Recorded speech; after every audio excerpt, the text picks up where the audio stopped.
So, hello, my name is Aaliyah Reed. I am in AFAM 190. Today is November 29th and it is 5:53 p.m. I'm going to be interviewing my mother. Mom, can you start off with saying your name, birthday, and place of birth? My name is Adela Reed. I was born September 13th. The year is what? You don't have to say the year. And I was born in Rio Piedras, Puerto Rico. And then can you say my dad's name and all my siblings' names? My spouse's name is Tymon Reed. He was born in Los Angeles, California. I have my oldest daughter, Dominique Nichols. She was born in Linwood, California. Tyra Reed. She was also born in Linwood, California. You, and then your youngest sister, Taina Reed, born in Anchorage, Alaska. So with your name, why did your parents pick this name for you? Was there any nicknames you had growing up?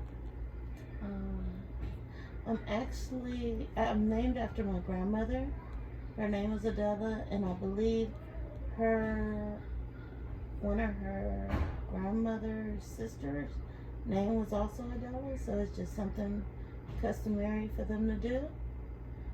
And my nickname was Deli, and I really don't know what that stands for. So with your family being from Puerto Rico, do you know any history of why they moved to the area you grew up in? My family was actually in New York for 3 generations prior to me being born. My mother was back and forth, and she happened to have me while she was in Puerto Rico on vacation. Although on my grandmother's side, that side of the family lived in Puerto Rico more so than my grandfather. So who else was in the area that you grew up? Other family members in New York? Mm-hmm. I want to say about my grandfather. I had about 4 uncles and 2 aunts that lived in New York. No, excuse me, 3 aunts and a host of cousins. Okay.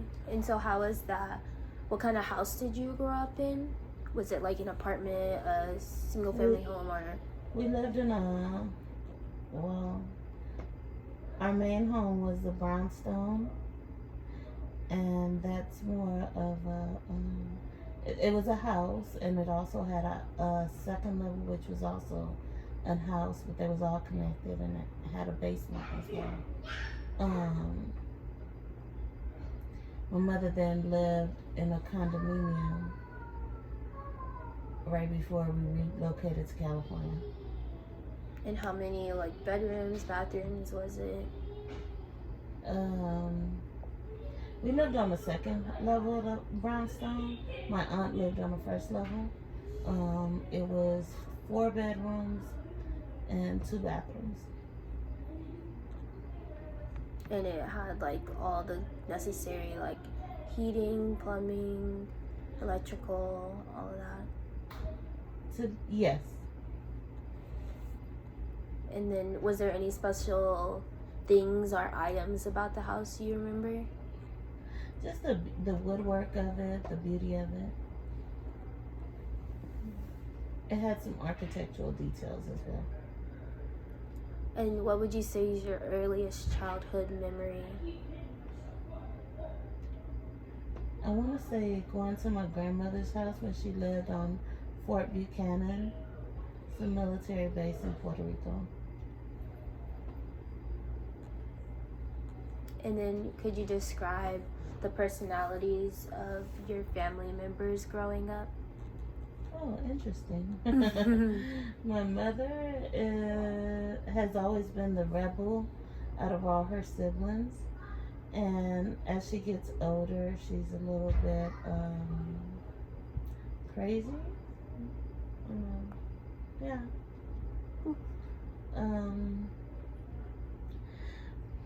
My father didn't know him. My stepfather was a little bit more of a disciplinary type, aggressive.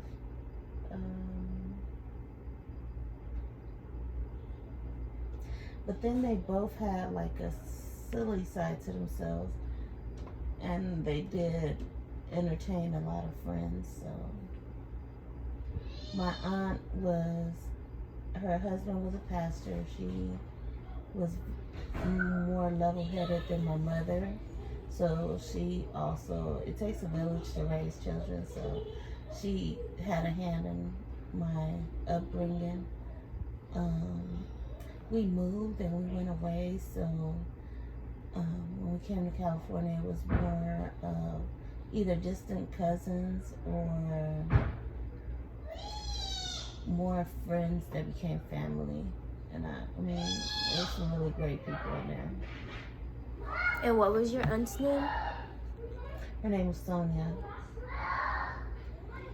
And then what was your favorite thing to do for fun when you was growing up?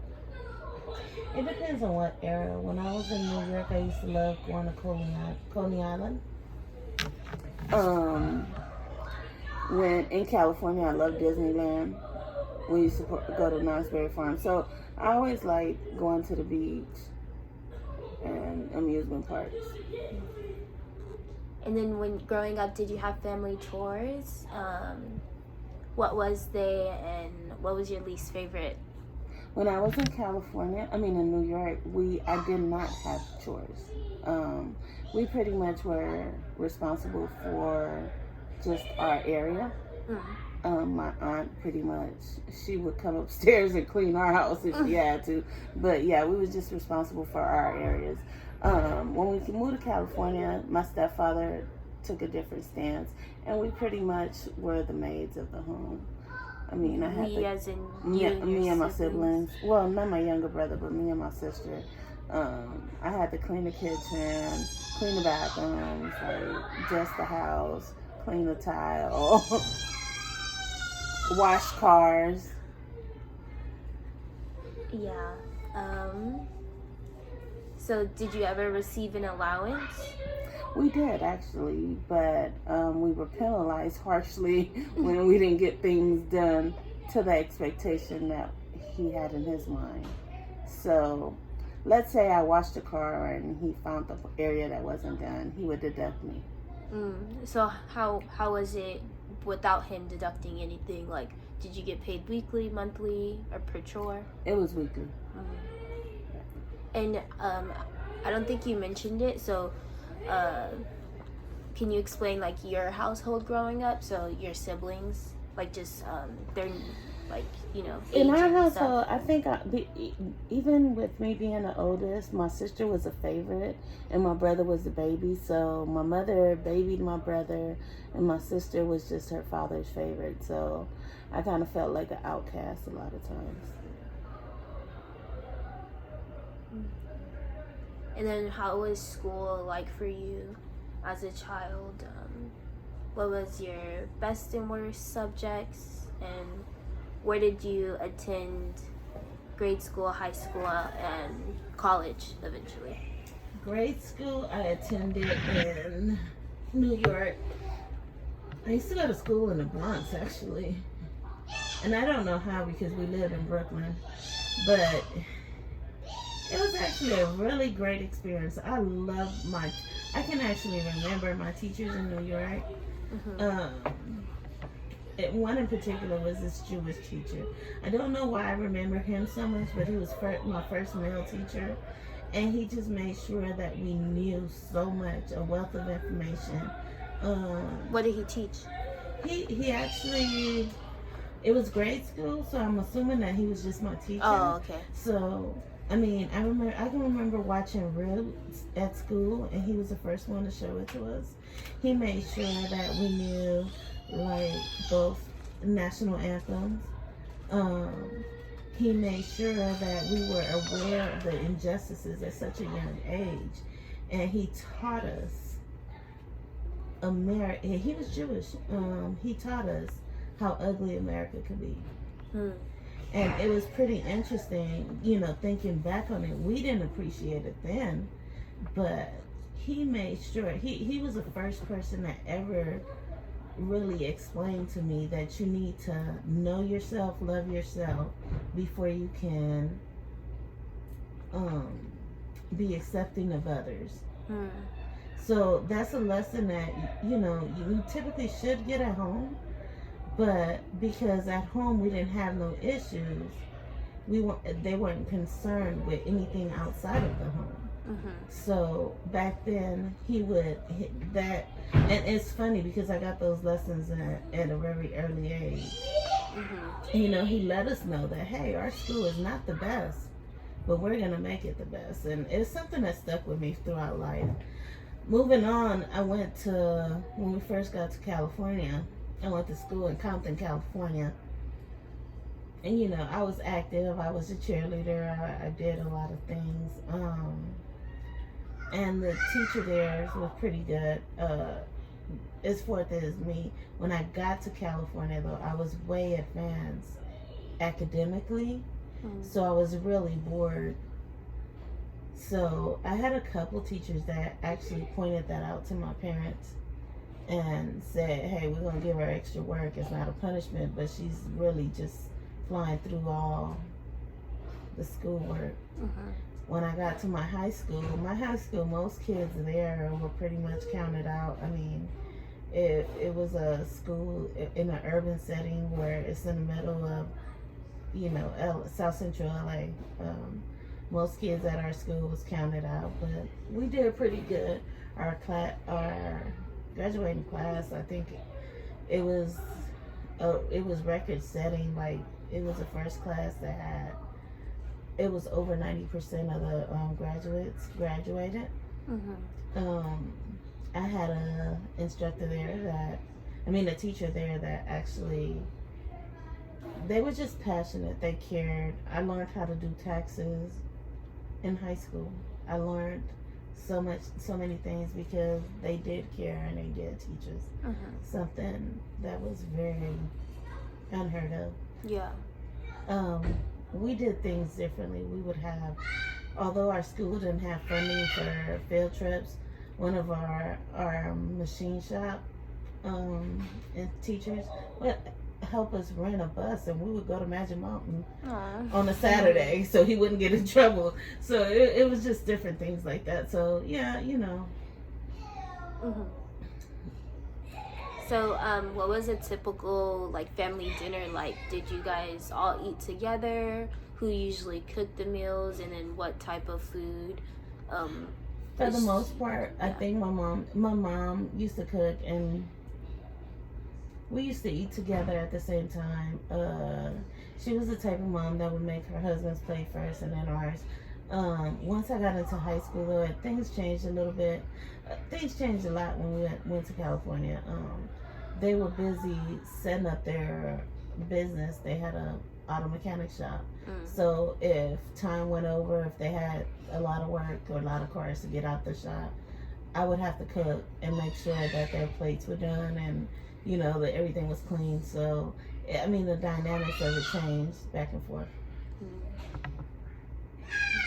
And then, how are holidays usually celebrated? Was it any special family traditions throughout the year, or for birthdays, or anything like that? I mean, not necessarily for your birthday. You know, got your gift, and you know, whether they cook something for you or you went somewhere, it really depended on the kid and what the kid wanted at the time. Sometimes if he wasn't doing so great, you know, you wouldn't get nothing. I can remember a couple birthdays I didn't get nothing because my mouth was very bad. Um, but yeah, you said birthdays and what else? Different holidays. Hot Christmases, they would get us gifts, and um, I remember at times me and my siblings used to peek at the gifts and wrap them and rewrap them, but yeah, Just kind of normal. yeah, normal sitting. Is there any special traditions or recipes or any family heirlooms or anything passed down throughout your family? That is one thing I can't say we had. When my parents were married, they owned a home in California and they owned a lot of vehicles, but when they got divorced, my mother pretty much just stepped back and let them take everything. So there wasn't nothing of value in that essence. Not even something that wasn't monetarily valuable, but just nothing traditional or anything like that. And how was it meeting your spouse, my dad? Like, how did y'all meet, and then how did y'all get married? Well, your dad and I, it's kind of funny because he lived around the corner from my mother's house, and then we both worked at the airport. So I would be at work, and I met this gentleman there who would always say hi to me and, ride the bus with me or whatever. And he was very interesting. The gentleman around the corner from the house, didn't care, his friends, I didn't care to know. So I never paid him no attention, not knowing that it was the same gentleman. So that's how we met. Once I figured out, I thought it was hilarious that he was the same person. And we just started hanging out, and we've been inseparable since. And how long have y'all been married? Oh gosh, Aaliyah. We've been married 20. How old is your 23 years? We've been married 23 years. We've been together 27. And so, did you have a big wedding or anything? Actually, no. We have been together about 4 years, and your dad wanted to make a change in his life, so he decided to go to the military. And one day we was out, had just had lunch, and he said, "Hey, do you want to go get married?" And I said, "Sure." And we went to a wedding chapel and got married. No friends, no family. Your sister wasn't even there. And so, going back to our family, how would you say that's different from your family that you created versus the family that you was in? I believe our family is a much more tighter unit. We're more involved in you and your siblings' life. We're more supportive. I think your father and I make way more sacrifices than were ever made for me. The things that we provide for you guys is way more. I think we can improve on, having the more traditional stuff and the heirlooms, but we have life insurance.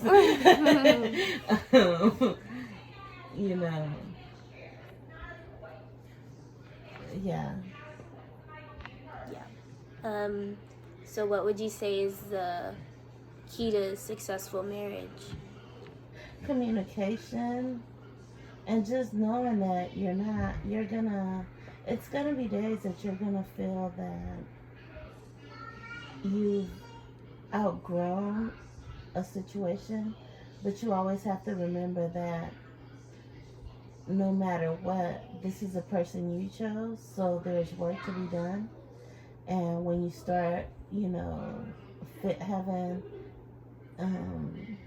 second guessing your decisions in life, that it's normal for anyone to want to grow. So if you want to grow, you're going to question your past decisions because you're not. It's it's gonna be a shift. So you're gonna always wanna improve yourself, and sometimes we don't know that. Hey, we're going through this, or we're having these thoughts, and then it's easier to blame the person that you're the closest to. So I just think communicating where you at, where you feeling, where you want to go next, kind of resolves a lot of those issues that I see other people have. And do you know any other historical facts about our family or anything like that, as far back as you can go? Well, I mean, the one thing I can say, I don't know much because my father's side of it, you know, when my stepfather came in my mother's life, he pretty much told her, hey, I'm gonna take care of your child. He doesn't have to know anything about it. He even signed, he's on my birth certificate. So according to what I've been told, I was pretty much, they hurried up and went back to New York, and my father was banned from my life. So I don't know much about his side. My mom's side, I know that my grandfather, she also had a stepfather. So my stepfather was in Vietnam. He was really affected by it in a negative way. My actual grandfather, her father, was also in the military. But he only served 4 years. Her stepfather made a career out of it. I know that my great grandfather was also served. We have a host of different backgrounds. We have a nurse, we have a doctor, we have an attorney, we have a farm, whatever. We have, like, I mean, but that's only a few generations back. I don't know anything beyond that. So, all these people are all are all Puerto Rican, right? Or not necessarily. My grandfather is Italian and Puerto Rican. My grandmother was Italian and no, not Italian. One of them was straight Puerto Rican, so they're kind of a little bit mixed. There's something else in there that they have. On my dad's side, he was mixed with African American, Puerto Rican, and something else. Spain. I forgot what it was, but yeah. Okay. Is there anything else you want to add about our family, your family? I'm just, I don't know, I'm beyond words when it comes to you and your sisters and how proud you've made me and everything that you guys are doing.